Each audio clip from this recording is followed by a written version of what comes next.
கர்த்தருடைய பரிசுத்த நாமத்துக்கு மகிமை உண்டாவதாக. இந்த அதிகாலை வேளையில் இன்று நாம் தியானத்துக்கு எடுத்துக்கொள்ள இருக்கிறதான வேத வசனம் எரேமியா தீர்க்கதரிசியின் புஸ்தகத்தில் 15ஆம் அதிகாரம் 16ஆம் வசனம்.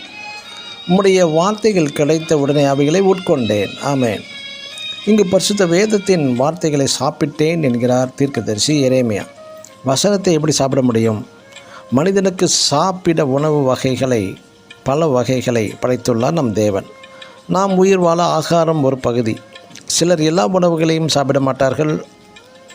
சிலர் நல்ல நல்ல சத்துள்ள உணவுகளை, ஆர்கானிக் ரைஸ், வெஜிடபிள் எடுத்துக்கொண்டு ஆரோக்கியமாக வாழ விரும்புகிறார்கள்.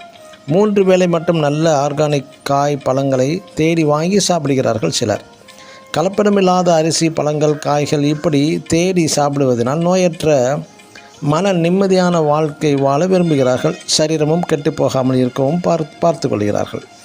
அதுபோல் நாம் உள்ளான மனுஷன் ஆத்மா நன்கு வளர, ஆரோக்கியமாக இருக்க 3 வேளையும் வேதத்தை படிப்பதும் ஆராய்வதும் மிக மிக அவசியம்தான். நல்ல ஆவிக்குரிய ஆகாரம் தேவை.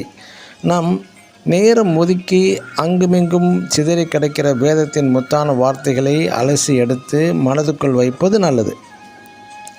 இப்படி ஆராய்ந்து படிப்பதன் மூலம் உள்ளான மனிதன் நேர்த்தியாக வளர செய்து நித்தியமாக வாழவும் வழி செய்கிறது.